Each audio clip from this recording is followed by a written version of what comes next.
Thank you, Mr. Speaker. Nice to see you there. I rise in opposition to this resolution and align my comments with many of my colleagues on this side of the aisle.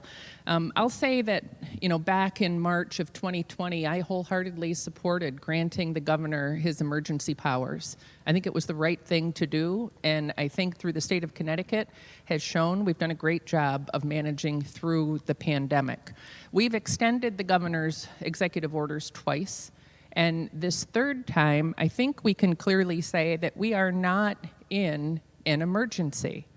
And we've heard a lot about having the three co-equal branches of government and whether or not we feel like we are doing our jobs.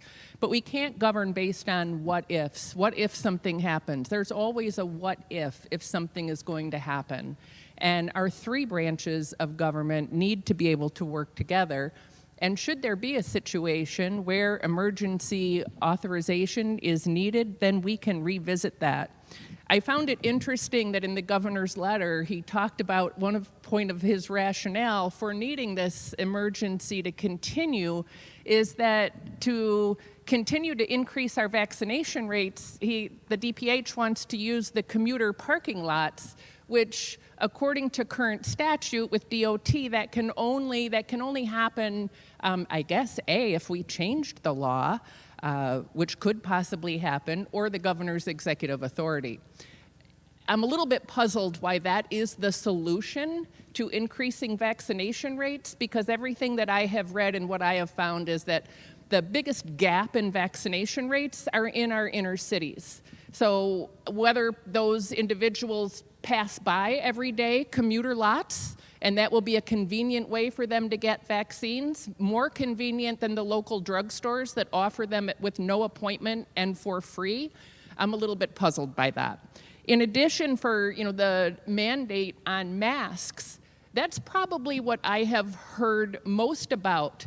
And it has been bipartisan in terms of local voices who have expressed their frustration from our Board of Ed members locally to our local leadership and from parents.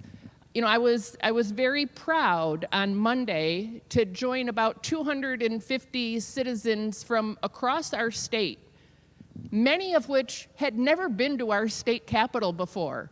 But they are so beyond in terms of knowing what to do and so frustrated by the action or lack of action that's being taken.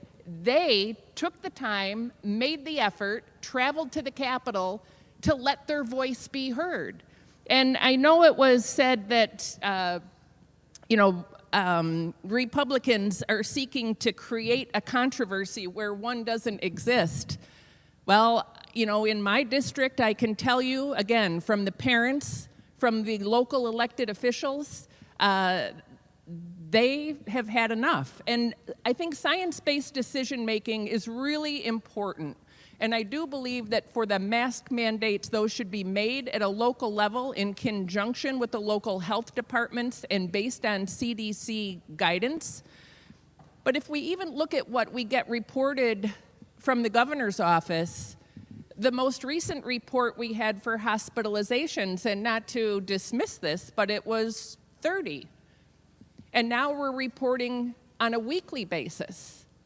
I don't want to downplay the impact of COVID-19, but between 2018 and 2019, there were 3,508 hospitalizations because of the flu. And regrettably, we lost 88 individuals who succumbed to the flu. I'll reiterate, we are not an emergency. Are we in uncertain times? We're always in uncertain times. But it is not appropriate to continue to abdicate our responsibility. And there seems to be some picking and choosing in terms of what the legislature should address, what the governor wants to address. And quite frankly, over the past several years, it's been very easy for the legislature to be recalled back into this chamber if we need to take action.